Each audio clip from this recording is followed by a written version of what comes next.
공고한 내 삶을 고뇌하라 라는 말씀의 제목으로 함께 말씀 나누겠습니다. 공고한 내 삶을 고뇌하다. 하나님이 우리에게 주신 가장 많은 축복들이 있는데 그 중에서도 고뇌하는 것, 생각하는 것, 이것은 아주 특별한 복이다라고 저는 믿습니다. 그냥 아무 생각 없이 세상을 살아가게 만든 것이 아니라 인간을 창조하고 지으며 우리에게 머리라는 것을 주셔서, 두뇌를 주셔서 생각하게끔 하셨어요.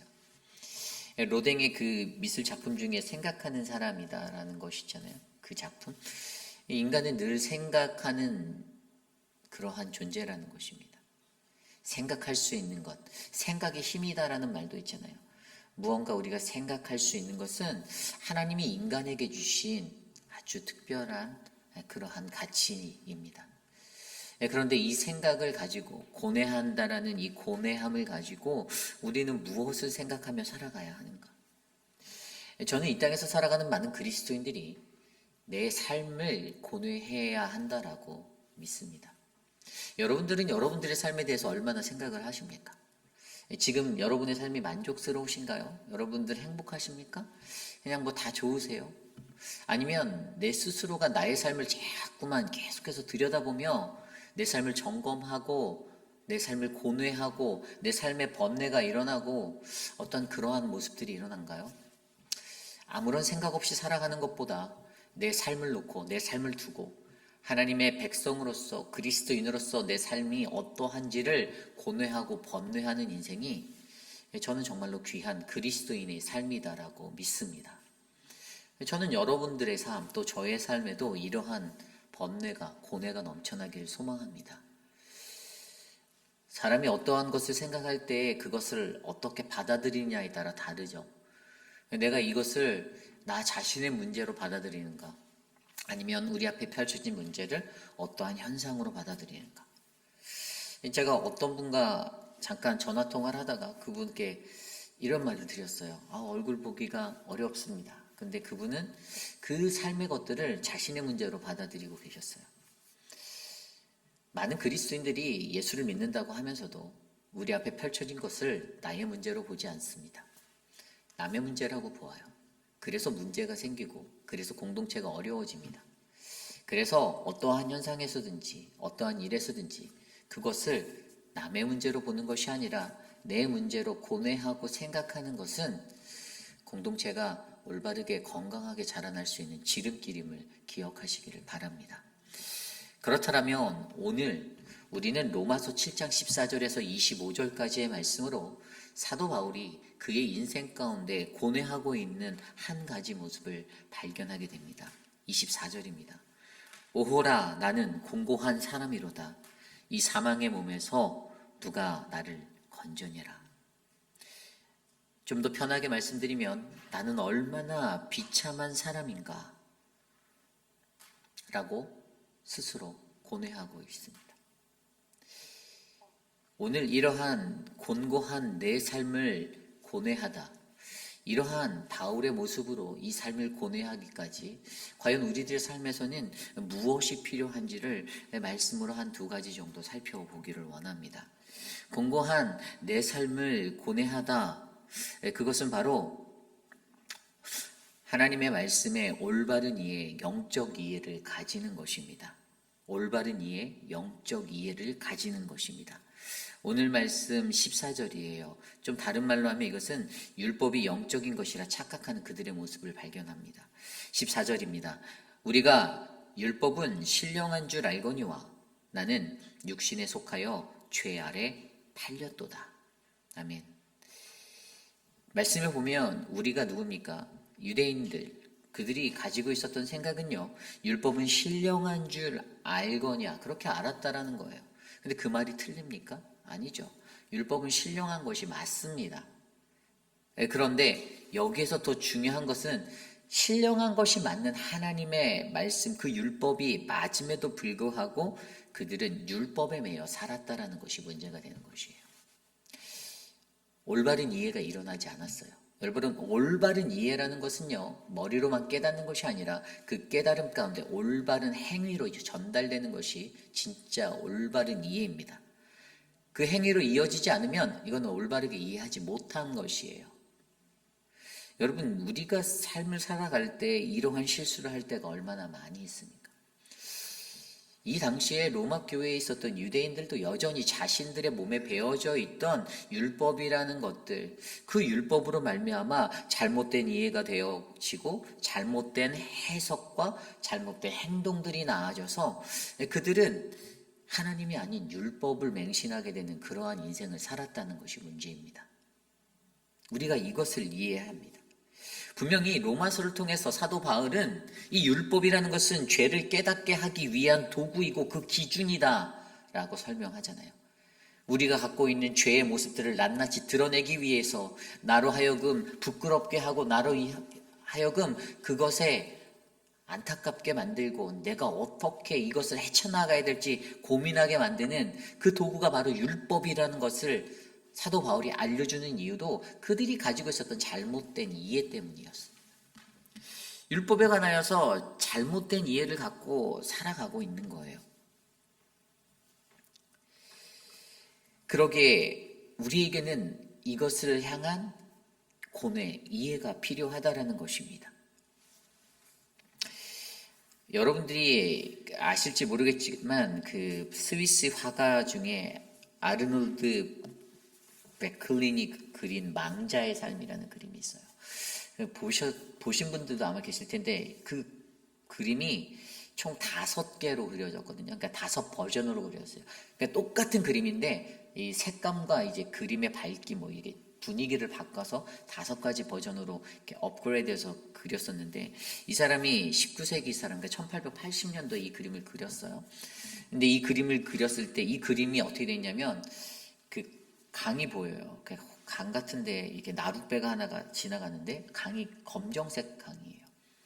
그리고 그 나룻배에 이제 노를 젓는 사람이 앉아서 타고 있고 어떤 한 사람이 하얀색으로 딱 칠해진 그 그림이 그 검은 강 위에 하얀색 사람이 딱 서 있는데 그 앞에는 그 관같이 보이는 하얀색 사각의 것이 이렇게 나룻배 앞쪽에 놓여 있는 게 딱 배 위에 보여요.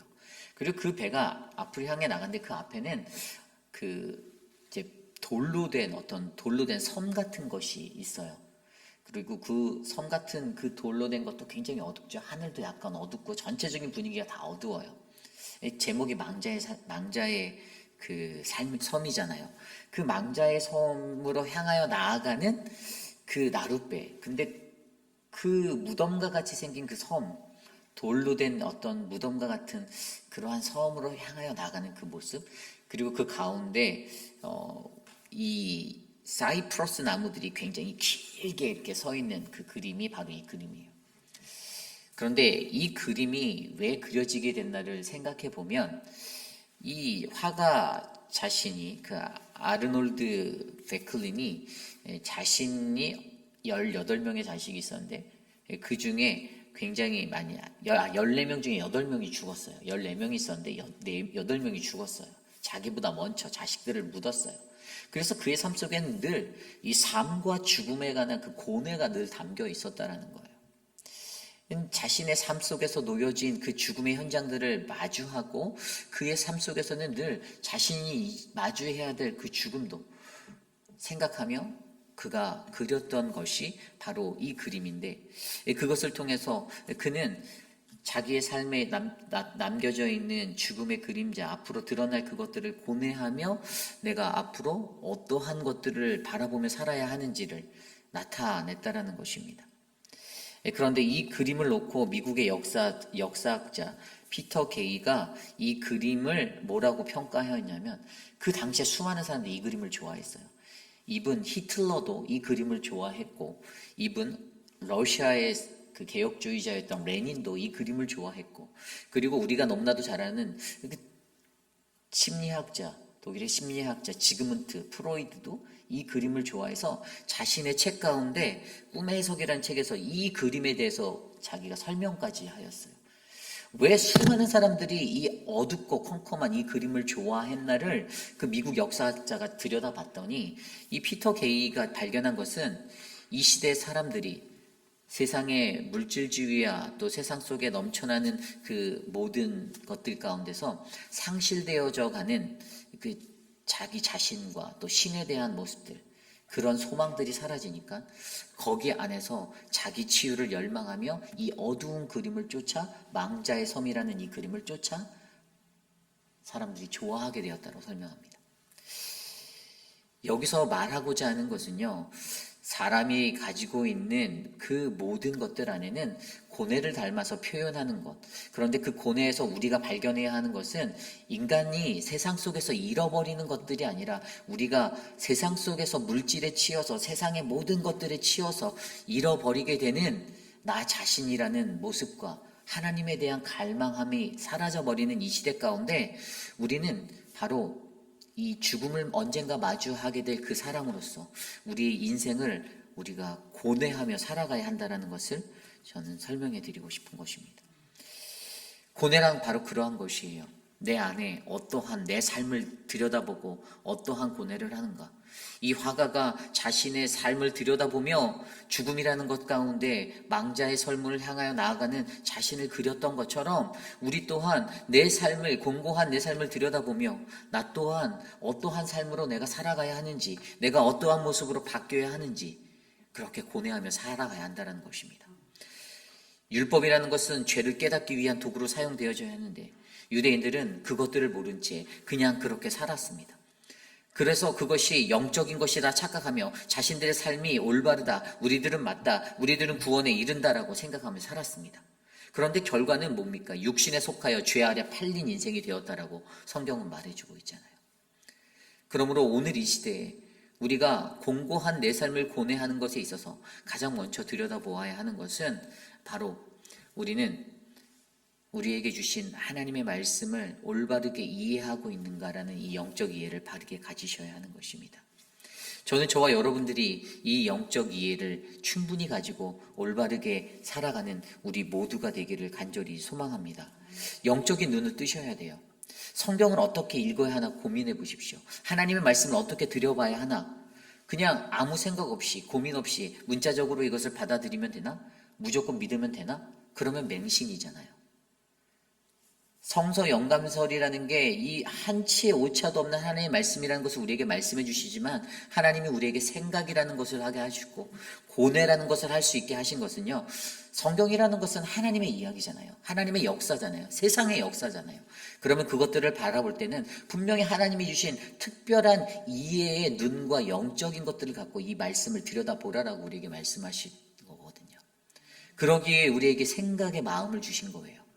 그렇다면 하나님의 말씀을 받을 때 그 말씀을 내가 어떻게 이해하는가를 고민하셔야죠. 출애굽기 속에 나와 있는 10가지 재앙들이 있죠. 그런데 그 10가지 재앙을 그냥 이해하는 거 문자적으로 받으면 이스라엘 백성들의 입장에서는 환호성이 터지는 통쾌함이 될 수 있지만 이집트의 사람들의 입장에서 자신들의 시각에서는 분에 넘치는 사건밖에 될 수 없는 게 문자적인 전달이에요. 그런데 이것을 영적으로 들여다보면 그 안에서 하나님이 어떻게 역사하시는지, 하나님이 어떠한 삶들을 원하시는지, 왜 순종을 말씀하시는지, 왜 그의 말씀과 법대로 살아가야 하는지를 우리가 영의 눈으로 들여다보면 문자적인 가르침에서 찾아오는 통쾌함, 분냄이 아니라 그 말씀을 통해서 내가 오늘을 어떻게 살아가야 하는지 올바른 이해를 낳을 수 있다는 것이죠. 그러므로 성경 속에 나와 있는 그 하나님의 말씀을 이해하기 위한 올바른 눈을 갖기를 간절히 소망합니다. 성경 속에 수많은 논쟁들이 있잖아요. 로마서만 들여다보아도 죄보다 은혜가 더 크니 은혜를 더 많이 받기 위해 죄를 지어도 된다라는 그 궁금증을 낳잖아요. 그리고 율법이 죄다라고 그 궁금증을 낳잖아요. 그런데 그 문자적인 전달이 답니까? 아니잖아요. 사도 바울은 그것을 하나하나 영적인 시각으로 해석해 주잖아요. 은혜를 받기 위해서 죄를 더 많이 지는 것이 아니라 죄보다 하나님의 은혜가 더 큰 거야 라고 가르쳐 주잖아요. 율법이라는 것이 죄가 아니고 율법이라는 것은 죄를 깨닫기 위한 기준이 된다고 가르쳐 주잖아요.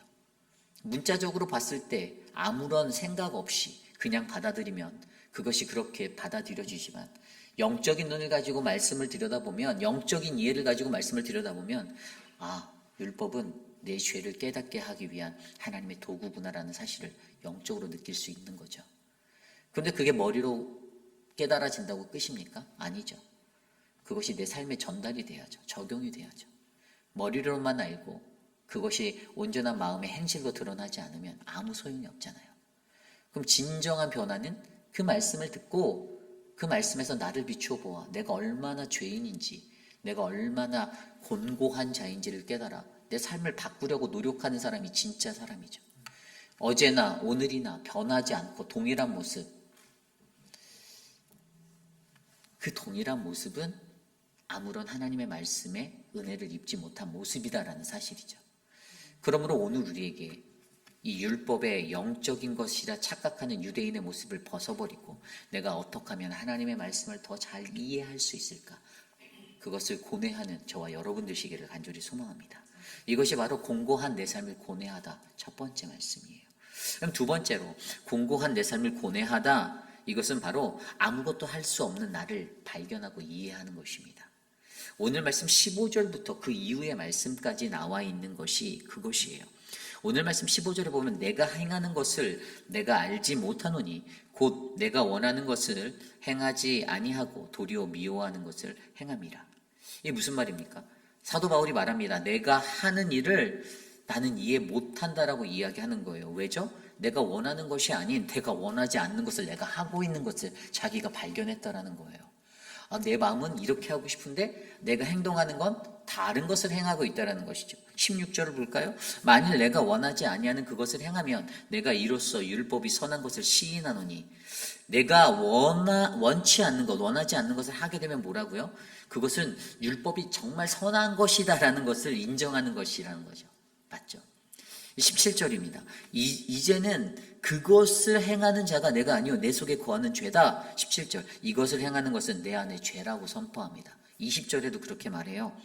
20절에도 만일 내가 원하지 아니하는 그것을 하면 이를 행하는 자는 내가 아니요 내 속에 거하는 죄다. 18절입니다. 뭐라고 나와 있습니까? 내 속 곧 내 육신에 선한 것이 거하지 아니하는 줄을 아노니 원함은 내게 있으나 선을 행하는 것은 없노라. 선한 일을 하고 싶어 하면서도 실천하지 못하는 것은 나의 옛모습에 선한 일이 없는 것을 알 수 있다라고 설명하고 있습니다. 간단하게 말해서 그거예요. 사도 바울이 하고 싶었던 것대로 살지 못했다라는 거예요. 마음은 이랬는데 자꾸만 죄에 이끌려서 죄가 더 크게 작용해서 내가 원치 않는 일들을 했다라는 겁니다.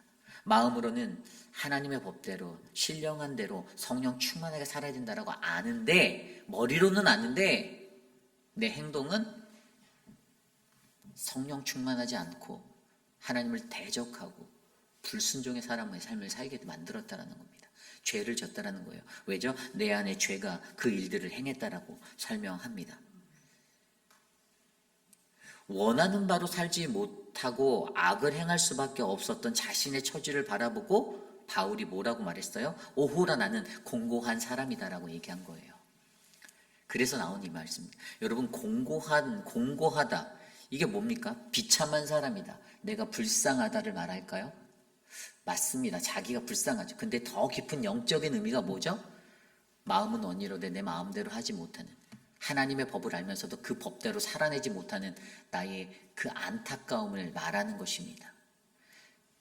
내가 하고 싶은 것, 내 위시를 못해서가 아니라 하나님의 말씀대로 살아야 하는 성령 충만한 것들대로 머리로는 깨닫는, 내가 성령으로 영으로 살아야 되는 걸 알면서도 겉으로는 육으로 계속 죄에 이끌려 살아가는 이 나의 연약함, 나의 무능력함, 나의 불완전함, 이 모습을 보고 하나님, 나는 공고한 사람입니다라고 고백하는 이 고백이 저와 여러분들 안에 흘러 넘쳐야 합니다. 구체적으로 이 말씀을 들여다보면 또 무엇이 보입니까? 21절 말씀에 그러므로 내가 한 법을 깨달았다. 곧 선을 행하기 원하는 나에게 악이 함께 있다고 말합니다. 늘 우리 안에 존재하고 공존하고 있는 이 악을 바라보시길 원합니다. 인간은 하나님이 선한 존재로 만들었지만 그 안에 악이 함께 존재하고 있어요. 그런데 거의 99.9%는 악에 많이 끌려갑니다. 생각으로 너무 잘 알잖아요. 선한 일을 하려는 나에게 악이 함께 있다라는 것을 느끼면 우리가 이것을 경계할 수 있잖아요. 막을 수 있잖아요. 구체적으로 22절과 23절, 24절에 뭐라고 나와 있습니까? 22절에 내 속사람으로는 하나님의 법을 즐거워하지만 23절에 내 지체 속에 내 육신으로는 다른 한 법이 내 마음의 법과 싸워서 육신의 법이 죄의 법으로 나를 사로잡는 것을 내가 보게 된다고 합니다. 끌려가는 거예요. 그래서 고백이 24절이잖아요. 오호라 나는 공고한 사람이다. 여러분, 우리의 인생을 살아갈 때 무엇이 어떤 인생이 가장 공고한 인생일까요? 저는 하나님 없이 예수님 없이 살아가는 인생이 가장 공고한 인생이라서 믿습니다. 하나님의 법을 알지만 그 하나님의 말씀대로 살지 못하는 사람들이 가장 안타까운 인생이에요. 교회를 다닌다고 해서 다 된 게 아니라는 거죠. 그리스도인들도 거의 99%는 이러한 모습으로 쓰러집니다. 넘어져요. 하나님의 말씀은 머리로는 너무 잘 알아요. 막 주구절절히 외워서 암송해서 막 나옵니다. 근데 내 삶은 그렇게 안 되잖아요. 현실이잖아요. 직시해 보십시오. 다 지키고 완벽하게 난 그렇게 살고 있다. 자신 있는 분 있나요? 있을 수가 없어요. 목사인 저도 안 되는데. 안 됩니다. 어려워요. 여러분, 돌아온 탕자 이야기 아십니까? 돌아온 탕자가 왜 공고한 자의 모습이었습니까? 아버지께 물려받은 재산을 다 썼을 때 공고한 자가 됐다고 생각하시나요? 아닙니다. 하나님 없이, 아버지 없이 살았기 때문에 그 마음이 공허하였던 것입니다. 그 마음이 공고했던 거예요. 그러므로 오늘 이 시대를 살아가는 저와 여러분, 우리가 알아야 하는 것은요, 하나님 없는 인생이 아닌 아무것도 할 수 없는 무능력한 내 뜻대로 안 될 때 짜증내고 분내고 막 분이 넘치는 그 인생이 아니라 내가 하나님 뜻대로 못 살 때 분이 넘치는 인생이 되셔야 합니다. 제가 그 다이어트에 막 신경을 쓰려고 막 노력을 되게 많이 하거든요. 요즘 뱃살이 너무 많이 나와서. 근데 이게 먹을 것을 보면요, 먹지 말아야지 막 생각했다가도 막 금식해야지 막 했다가도 이게 통제가 안 돼요. 제가 어제 저녁에도 집에 가면서 제가 한 8시 정도 들어갔나? 근데 오늘은 저녁을 먹지 말고 자야겠다. 근데 아내가 맛있는 볶음밥을 했는데 결국에 먹고 잤어요. 안 되는 거예요. 머리로는 알아요. 내가 먹지 말아야지. 뱃살 빼야 되는데 막 별짓을 다 합니다. 막 윗몸 일으키기를 하고 정말 교회에서도 막 제가 소파에 누워서 막 윗몸 일으키기를 하고 막 그러는데 안 꺼지는 거예요. 그래서 머리로는 정말 잘 알아요. 먹지 말아야지. 근데 뭐 이렇게 누가 맛있는 거 주시면 또 가서 먹어요. 절제가 안 되는 거예요. 그러니까 마음으로는 알아요. 근데 육으로 이미 죄를 쫓아 음식에 탐심에 제가 저를 던지는 저를 발견. 이게 바로 그 모습이에요. 우리가 머리로는 다 압니다. 하나님 말씀대로 어떻게 살아야 되고 다 알아요. 너무 잘 알아요. 아마 저보다 여러분들 더 잘 아실 거예요. 너무 잘 아는데 미안하지만 육신에 이끌려 죄를 범한 우리들. 이것이 바로 공고한 비참한 나의 삶이라는 것입니다. 그러므로 오늘 저와 여러분 우리의 삶에 공고한 내 삶을 고뇌하는 이 번민이 가득하시기를 부탁드립니다. 고민하셔야 합니다. 생각해 보셔야 해요. 내가 어떻게 살아가야 하는가? 나는 오늘 어떻게 살고 있는가? 저와 여러분들 안에, 사랑하는 우리 회피라인 장로의 성도님들 안에 저는 늘 공고한 자신의 삶을 비추어 보아 고뇌하는 아름다운 성찰이 일어나기를 간절히 소망합니다. 오늘 말씀을 정리합니다. 사도 바울은 공고한 자신의 삶을 고뇌하며 오호라 나는 공고한 사람이다. 이 사망의 몸에서 누가 나를 건져내라라고 고뇌하였습니다. 그리고 그 결론은 25절이죠. 우리 주 예수 그리스도로 말미암아 하나님께 감사하리라. 우리 주 예수 그리스도만이 우리를 건져주실 수 있는 유일한 분입니다. 주님 외에 내 친구가, 나와 같이 골프 치는 사람들이, 나와 같이 마실 다니는 사람들이 나를 건져주지 않습니다. 오히려 나를 악의 구렁텅이로 끌고 들어갈 확률이 더 많아요. 예수 그리스도만을 붙잡고 내 삶을, 곤고한 내 삶을, 비참한 내 삶을 들여다보시는 우리 모두가 되시기를 소망합니다. 오늘 주신 말씀을 놓고 함께 기도하기 원합니다. 우리가 공고한 나의 삶을 고뇌해 봅시다. 생각해 봅시다. 나는 지금 행복한가? 내 안에 하나님이 상실되어지진 않았나? 하나님을 상실한 이들에게 필요한 자기 치유의 그 모습이 우리에게 필요한데, 그래서 사람들이 그렇게 쫓았던 망자의 삶이라는 그 그림을 그들이 소장하였던 것처럼, 그리고 그 화가도 삶과 죽음 가운데 고뇌하며 그렸던 그 그림처럼 우리는 과연 내 삶을 고뇌하며 무엇을 그리며 나아갈지를 함께 기도하시기를 소망합니다.